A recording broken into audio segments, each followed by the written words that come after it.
यीशु मसीह को धन्यवाद करते हैं कि तुम लोग के पास अच्छे संदेश पहुँचे। ठीक है, मतलब एक परिवार में एक पति होता है, एक पत्नी होता है और उसके दो बच्चे होते हैं, एक लड़का एक लड़की। ठीक है, वो लोग बहुत प्रेम से रहते थे।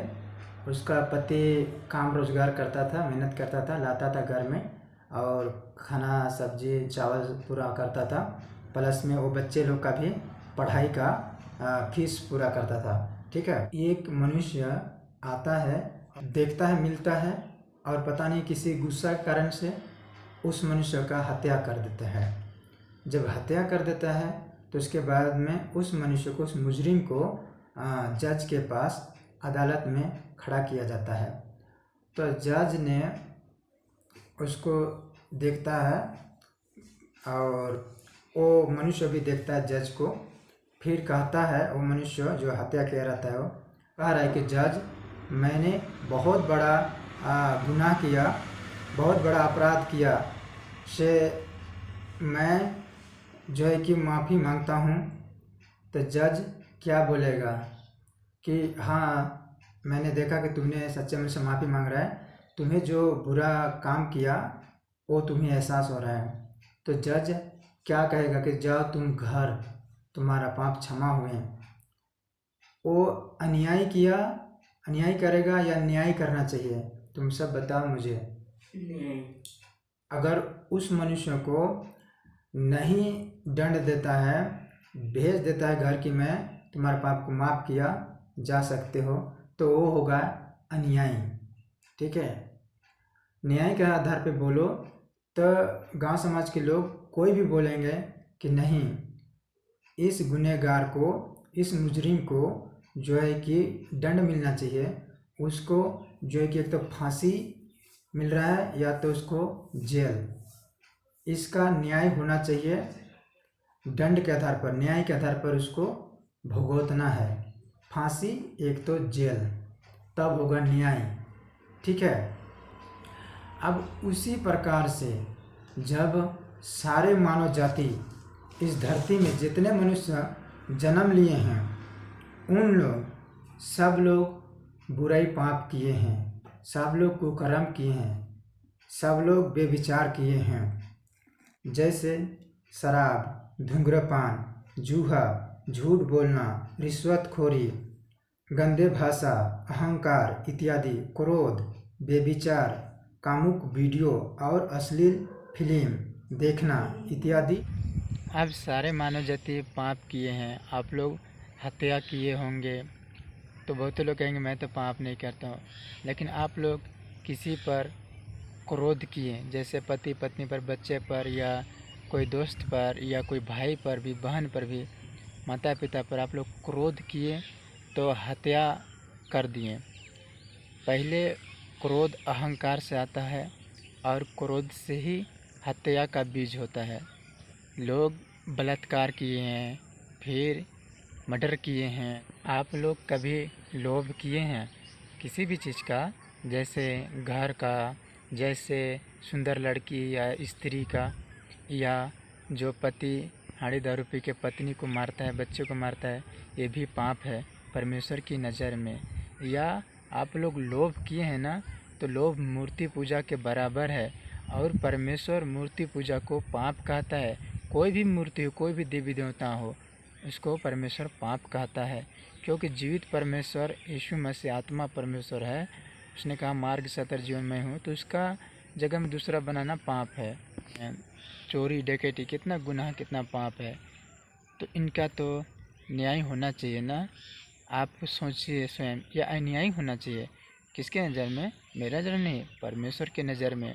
परमेश्वर तो पवित्र है और शुद्ध है, उसमें कोई पाप नहीं है।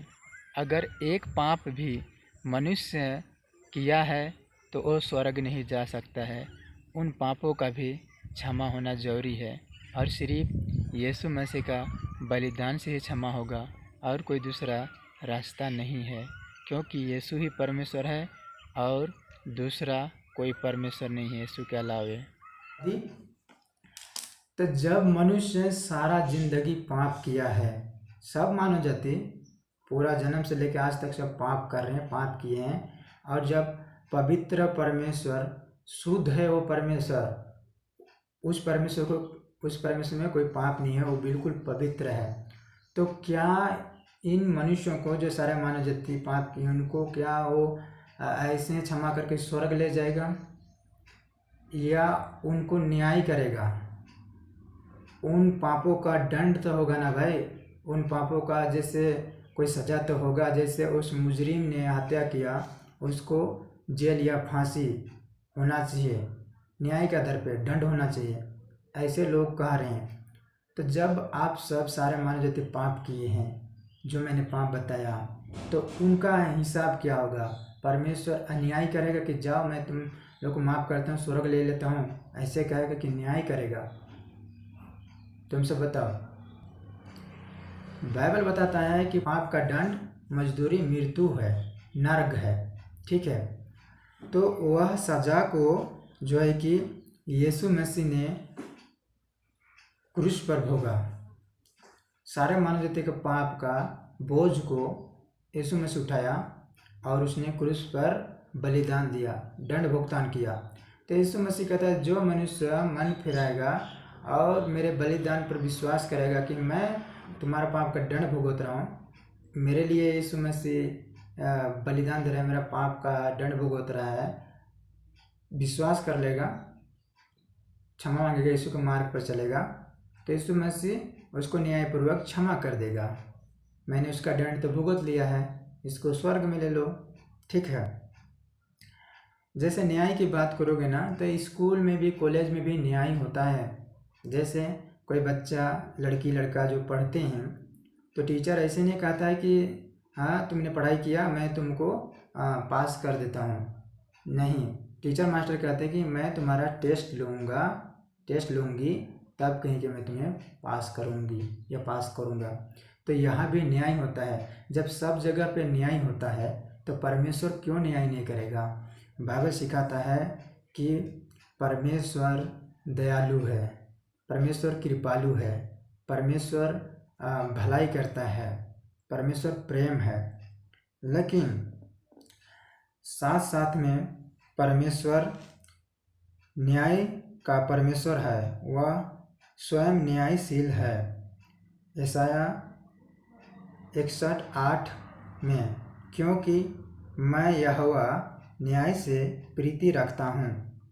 परमेश्वर न्यायशील है, वो न्याय करेगा सारे मानव जाति को, जो भी गुनाह पाप किया है मनुष्य लोग, उसका न्याय करेगा परमेश्वर, ठीक है।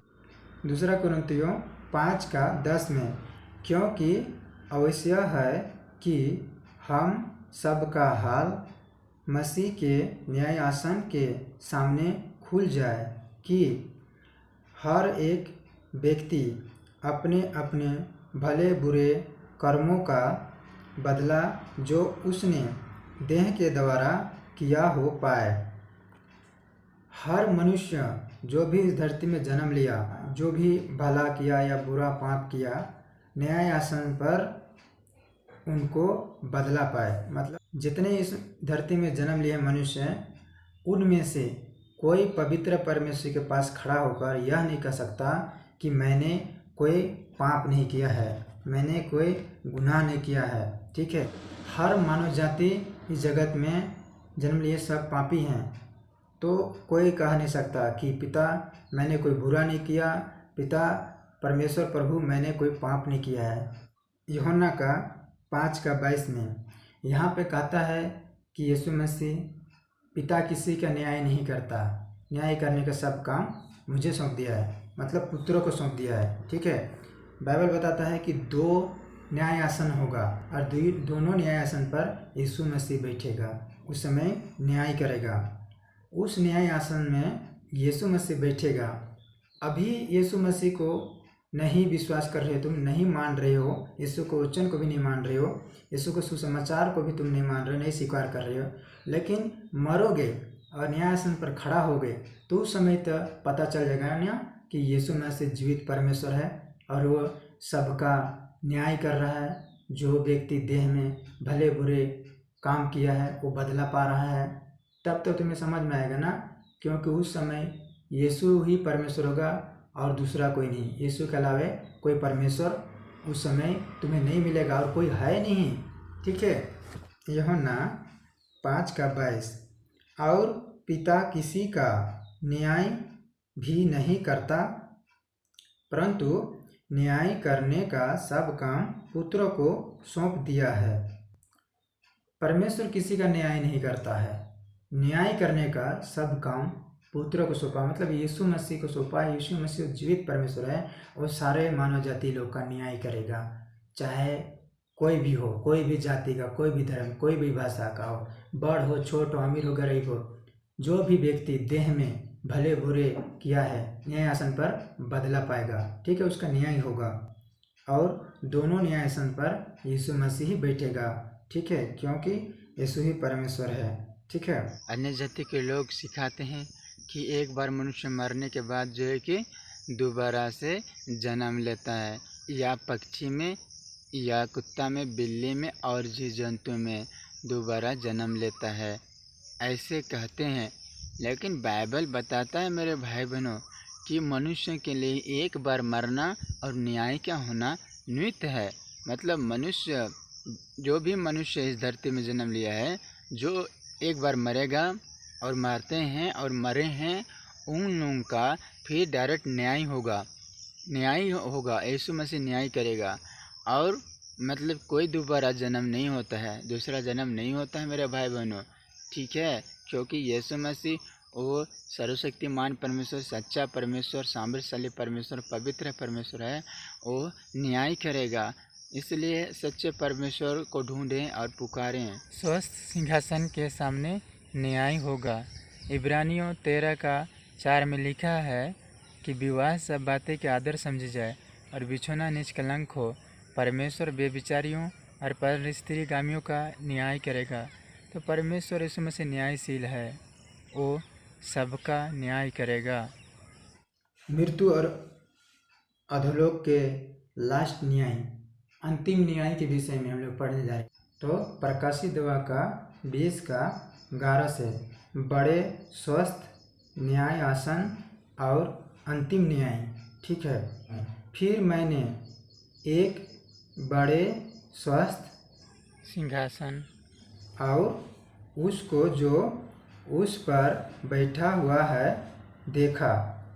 न्याय आसन पर यीशु मसीह बैठा हुआ है, यूहन्ना दर्शन में देखा, जिसके सामने से पृथ्वी और आकाश भाग गई और उनके लिए जगह ना मिली।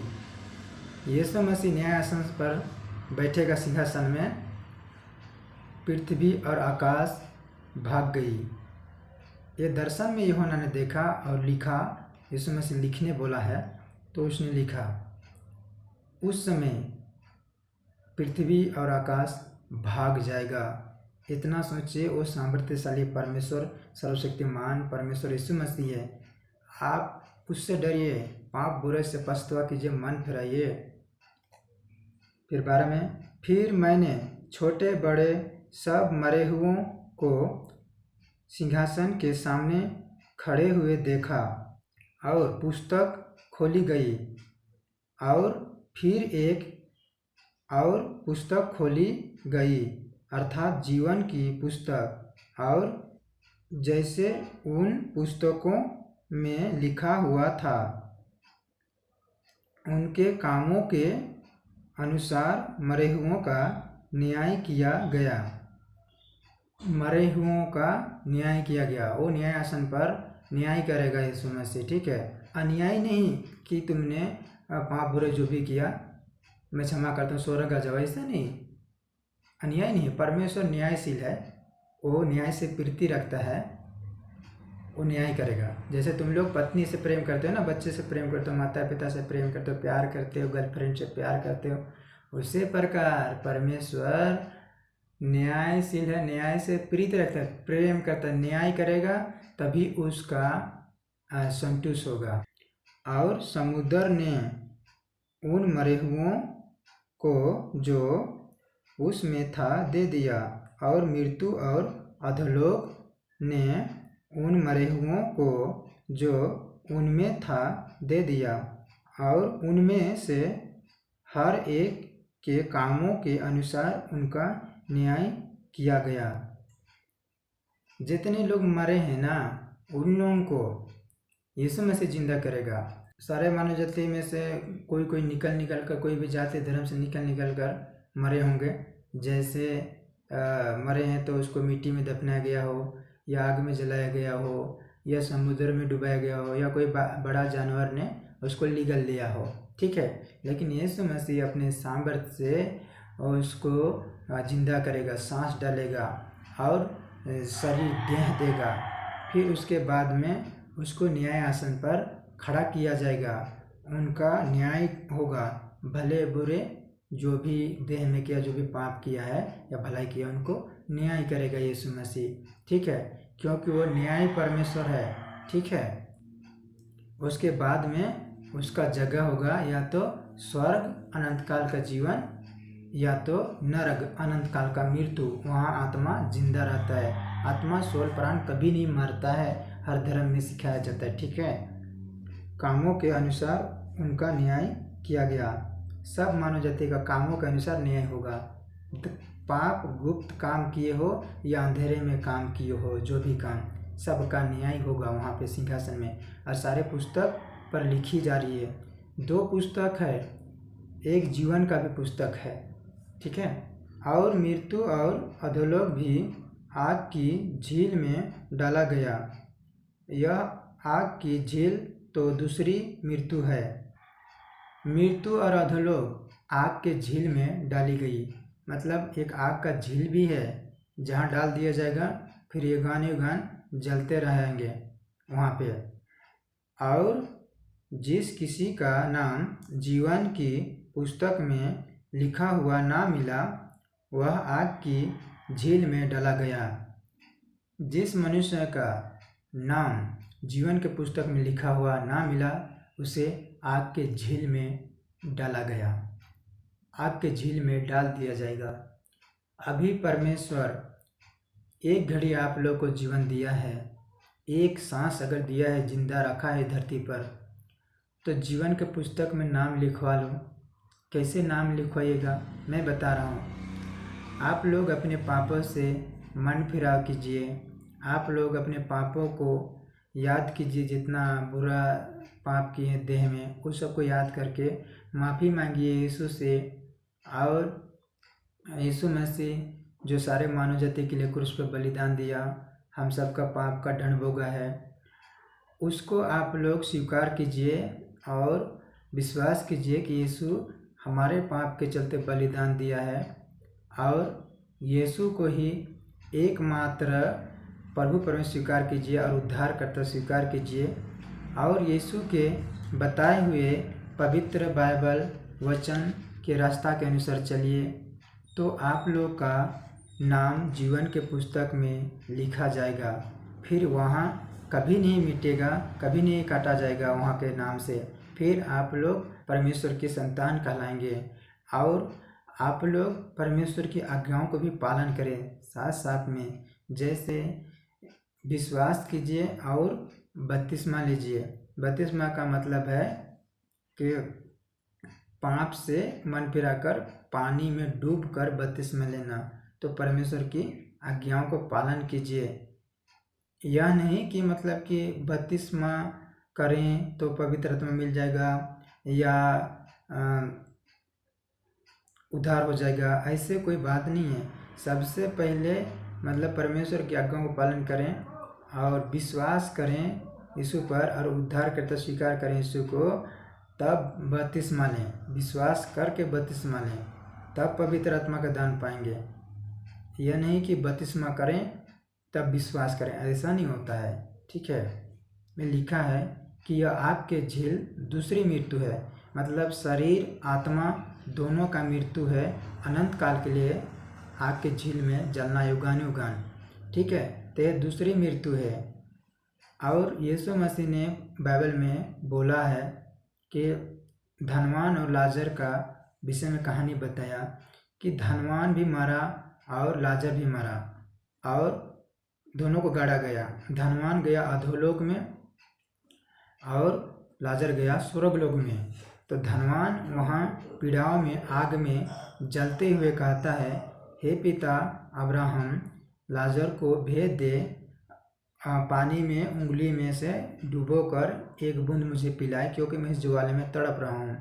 उसके पास एक बूंद पानी नहीं मिल रहा है धनवान को। सोचिए, बहुत धनी मनुष्य था, पृथ्वी पर उसने बहुत भोग विलास की ज़िंदगी गुजारा, बहुत उसके पास पैसा था, मौज मस्ती किया, किसी का भलाई नहीं किया, हमेशा ज़िंदगी में कुकर्म करता रहा, बुरा करता रहा, देह में आनंद और सुख लेता रहा।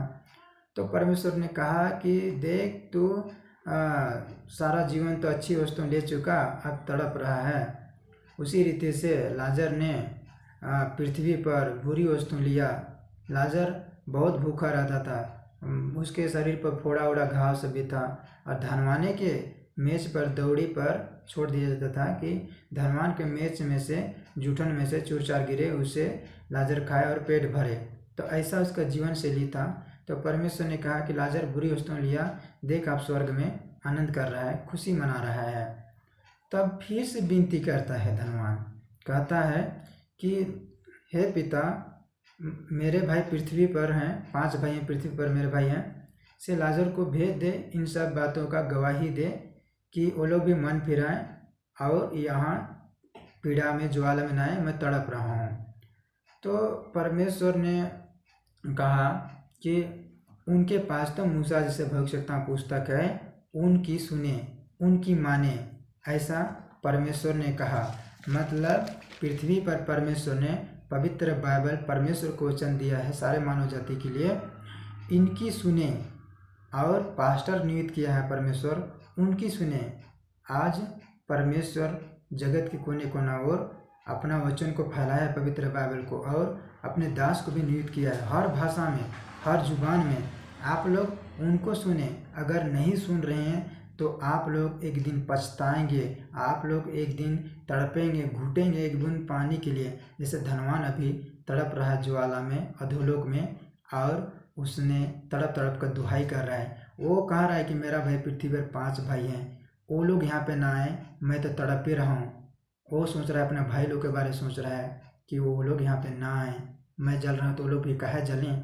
वो लोग मन फिरा लें और यीशु पर विश्वास कर लें, यीशु का वचन को स्वीकार करें, यीशु का वचन को माने, और मतलब सुसमाचार पर विश्वास करें। ऐसे तड़प तड़प के वो कह रहा है धनवान।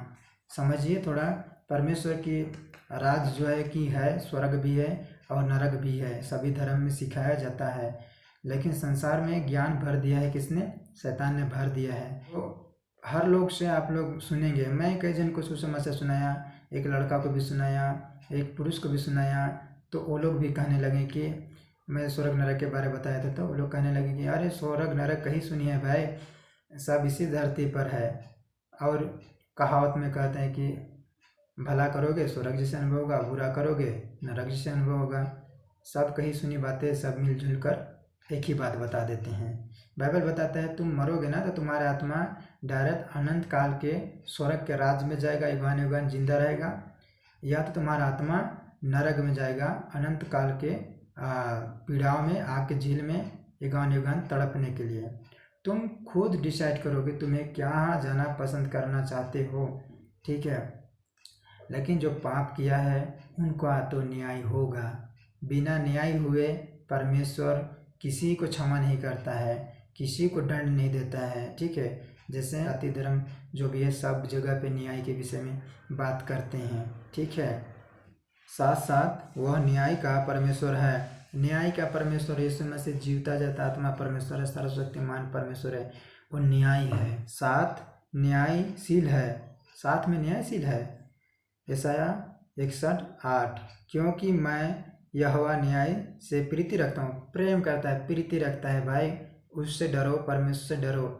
मैं यही कहना चाह रहा हूँ कि तुम लोग अपने गुनाह और पापों से फिरो और हर बुरे काम को छोड़ दो, हर पाप को छोड़ दो, क्योंकि पिता तुम्हारे मन को जानता है, तुम्हारा हृदय को जानता है पिता।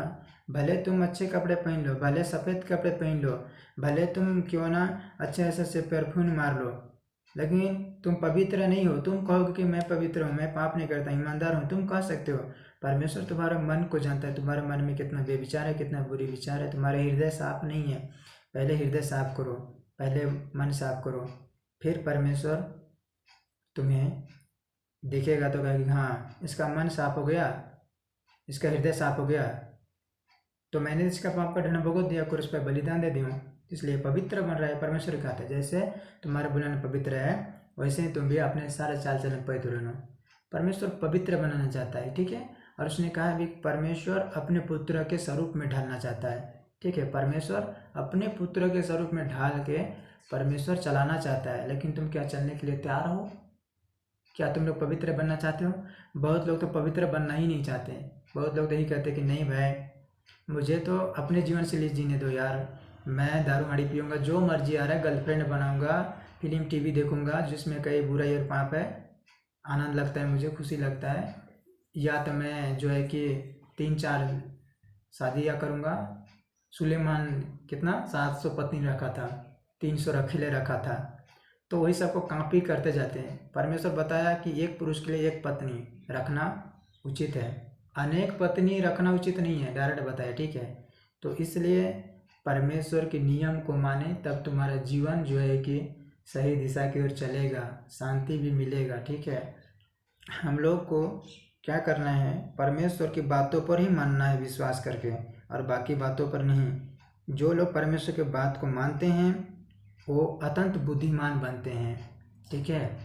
जो लोग परमेश्वर की बात को नहीं सुनते, नहीं मानते, उसका जीवन में कोई शांति नहीं होता। इसीलिए परमेश्वर ने कहा है कि सो विश्वास सुनने से और सुनना मसीह के वचन से होता है। तो इस संदेश से यीशु मसीह तुम सबको आशीष दे, जीवित यीशु के नाम में आमीन।